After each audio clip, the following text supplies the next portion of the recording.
Oh, hello everyone, and welcome to Shartbutt Snazzlewang's Cantina. Sorry it's a bit of a dive here, but we had to grab this location last minute because someone, not me, decided to clog the toilets in Dexter Jetster's diner with a dump the size of a space station. Yeah, that was no moon. To use my proper Star Wars name, I'm Ian Ediwan, and next to me here is Jim. And we recently went to a press event not so far away where we got to play about 4 hours worth of Star Wars Outlaws.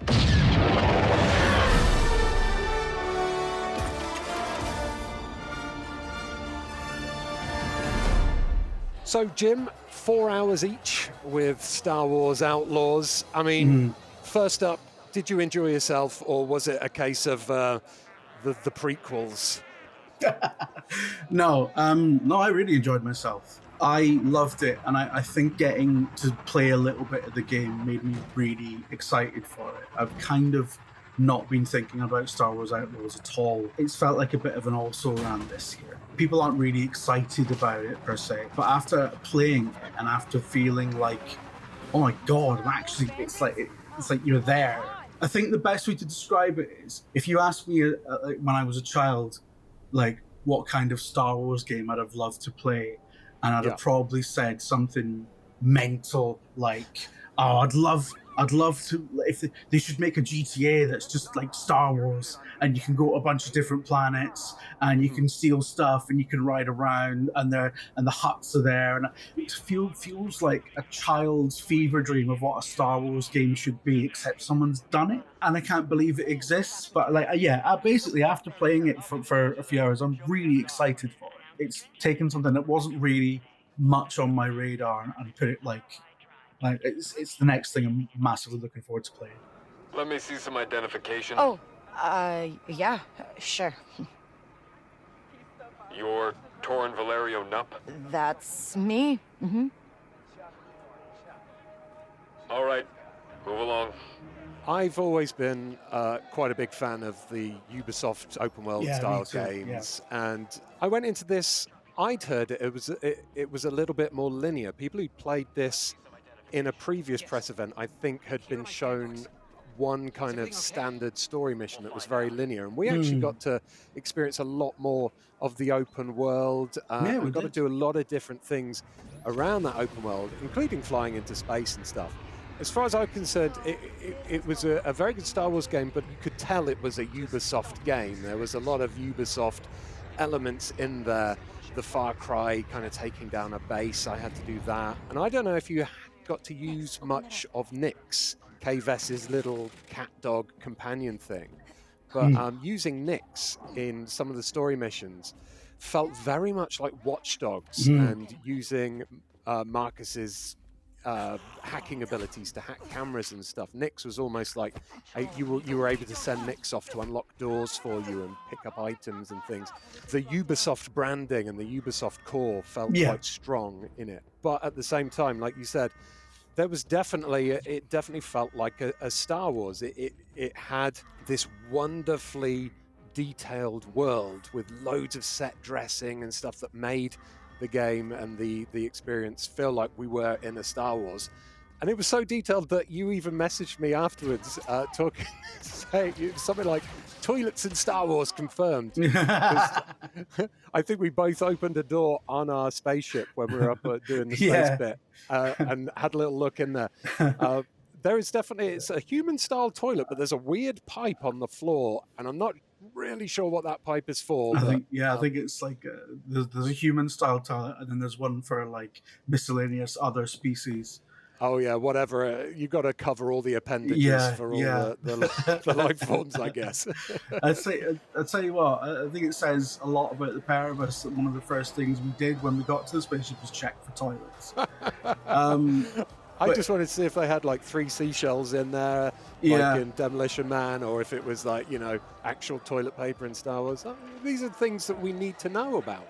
Yeah, absolutely.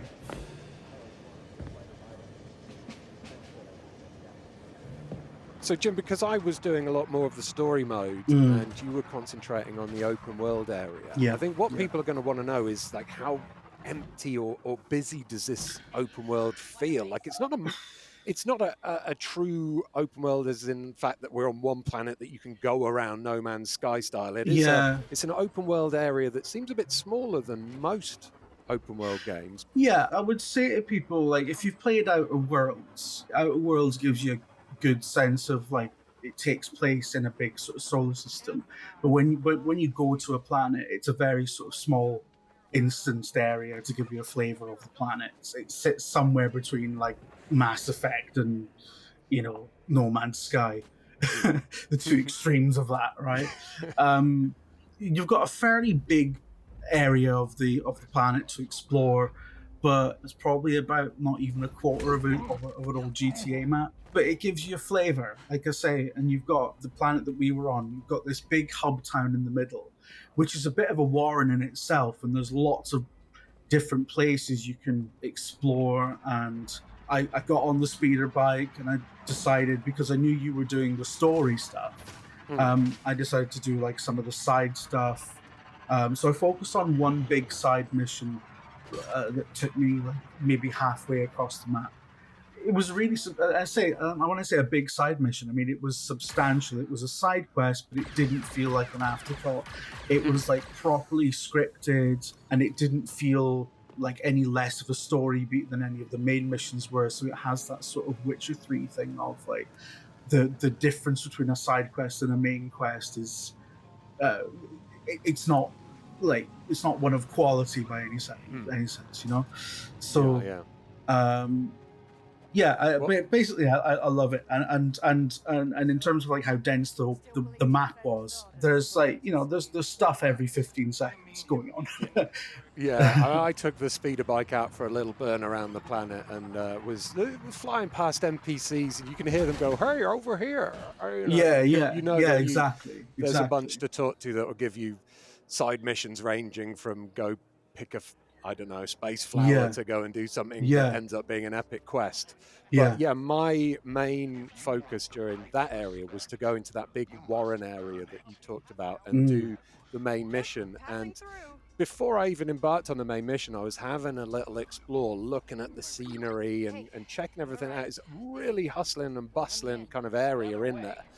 When you pull up there on your speeder bike, there's a couple of speeder bikes doing laps around. I don't know if it happened to you, but I got knocked off my feet. I didn't get that. Speeder bikes bombing it around a couple of times. I'm like, Jesus. But I walked into this big warren area, looking around for where I had to go for my mission, and I instantly got distracted by loads of things. There's little playable arcade machines. I don't know if you managed to see an arcade machine. I saw them, but I didn't know they were playable. I just thought I got some high scores on those. Bloody hell, there we go. Yeah, there's space gambling you can do, which is a little bit like horse racing. Yeah. Which I really liked that, because I saw it and I had a go. I was like, yeah, I'll try it out.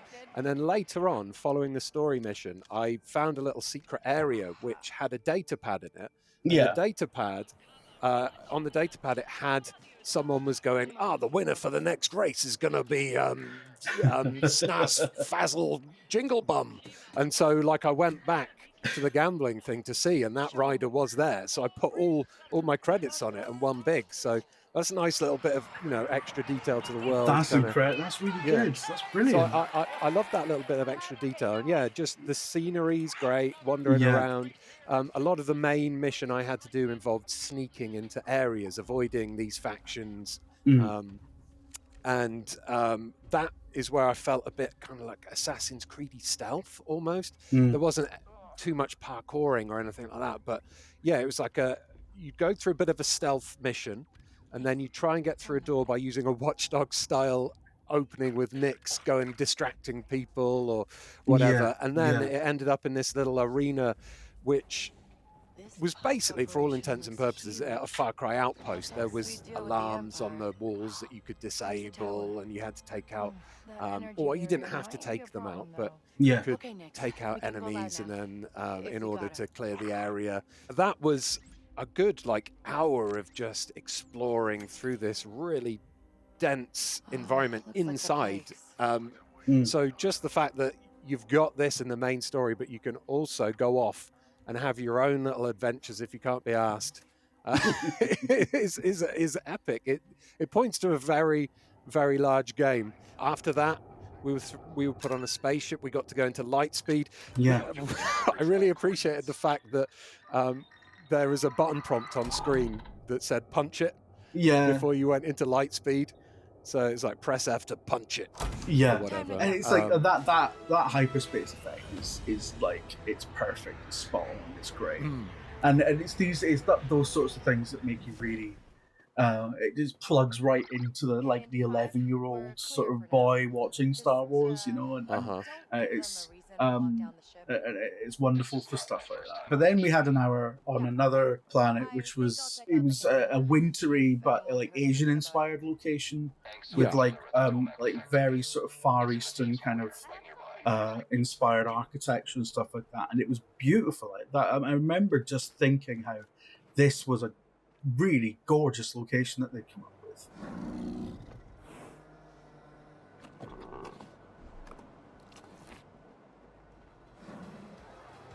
That section of the game was where I had my only real negative experience with it, and that was to do with and I think you had the same problem. The checkpointing in this game the checkpointing was a piss take. Pretty bad. Yeah. I ended up getting really frustrated in that area because there's a bit where you have to go through a lengthy hacking minigame to open up a door to get into this area, and then inside you've got these enemies that will as soon as they detect you, it's like burp, burp, game over, back to a lengthy loading screen to reload. And instead of loading you in that area, every time I had to run up a hill and rehack this machine, and it was just it really really killed the pace and made it feel rather frustrating. It's probably a good point to mention the all the accessibility options, because it is a modern video game and there's lots of stuff like that in there. In the interests of just time, because we had such a limited time with it, I ended up turning the lock picking mini game off. I didn't know you could do that. Yeah. I'm furious. So you can literally just have it, so it's a nominal kind of button press. You still have to physically go up and hit the prompt, but like you don't have to do the puzzle part, which saved a lot of time. Which I only did just because we were like on a clock. I won't do it when I actually play the game. Yeah, I don't think it was the most exciting lock pick mini game either. It felt more like a Fallout style hacking. It's like a weird rhythm game as well. Yes, there is the unlocking the chests. And it was like we had to. You have to hit the button in time with a pulsing. Apart from like just stuff like that, I think in other ways the checkpointing was just a little bit not quite dense enough. I did this side mission on the first planet. Like I'd done about 2/3 of the entire mission and died. And then it was literally right back to the start of it. That's the sort of thing that they can tweak at this stage, right? Because they've got a few months to go. So I hope that there's more checkpoints put in. But you know what? As complaints go, like it's not a major one, is it? No, we could be complaining about much worse stuff, but the fact that it was just an annoying checkpoint is the one thing that really stuck out for me. I mean, let's say some good things about the game. Talking about good Star Wars, do you watch many of the Star Wars TV shows? I do, yeah. So my favourite of them all is Andor. It's all about the little people. It's not, you don't see a lightsaber in it at all. You know, it's just the folk going about their day-to-day business. You see the Empire being Jobsworths and stuff. So far in this game, from what I played, I feel like it's more along the lines of Andor in the fact that I didn't see any lightsabers. I didn't see any big Death Star, explosions.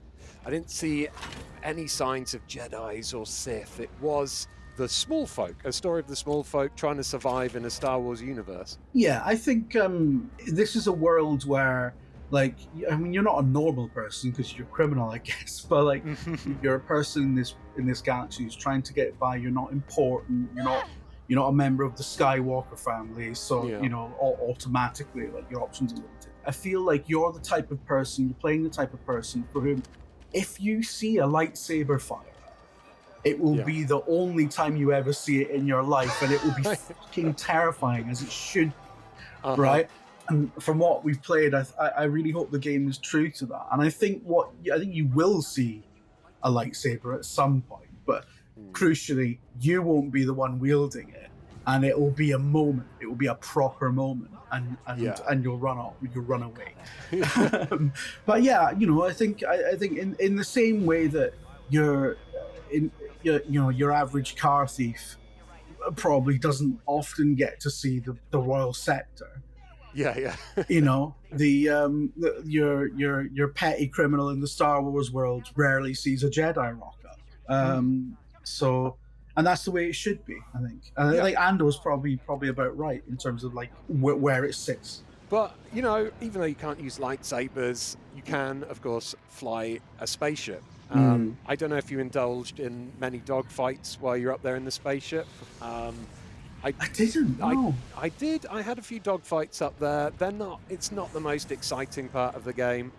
It's fairly floaty controls, and the space bits actually felt a little bit more linear than the on-planet stuff for me. I did a couple of little mission-y type things up in there where I had to go and shoot a cargo container and then park near it to suck up the bits of loot, and it was being guarded by a couple of enemy fighters, but it really didn't feel that in-depth to me. It felt like it was no Star Wars TIE fighter in terms of the space fighting gameplay for sure, but it was fair enough. I think the most fun is going to be had on planet though, rather than off. I mean that's the focus, isn't it? I think the space stuff is it's some very, very elaborate loading screen between planets, essentially.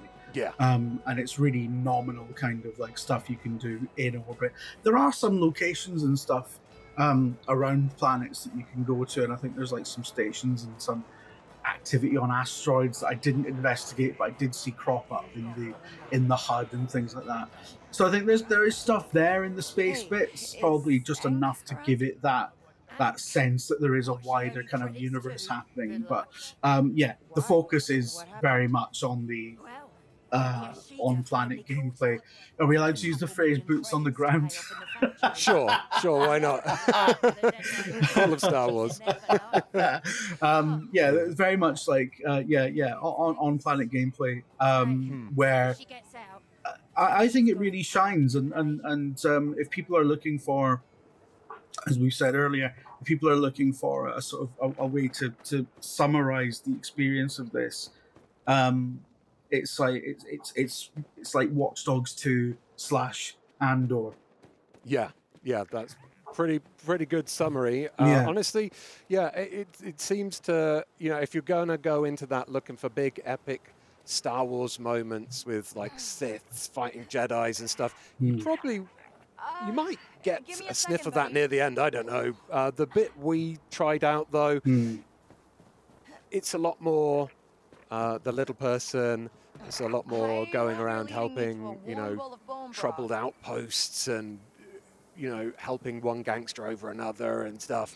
But at the same time, even though it's the smaller person, it still feels genuinely Star Wars, which, is a massive bonus for fans.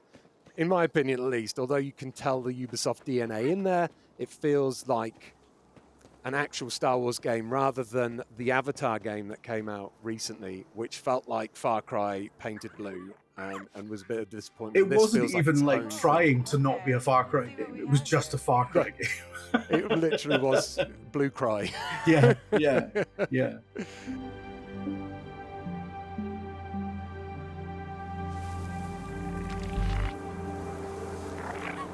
Anyway, Jim, thank you very much for talking to me about Star Wars Outlaws. It's been a pleasure. I can't wait for the game to come out now. We'll be doing some Let's Plays of it and some more previews and stuff on this channel, I am sure. So do give this video a like if you enjoyed it. Subscribe to Eurogamer for almost daily videos about video games. And if you want to join us for more video game adventures, there are some videos on screen and clickable right now, so go click them while I bollock Jim into doing the washing up. Jim, there's loads of crap behind the bar. Come on, these space pint glasses won't clean themselves. You know what? It was always my fault as well. I'll agree. I'll concede. You're a slacker, Jim. You're a slacker. Yeah. You'll never make Jedi Knight at this rank. Jesus.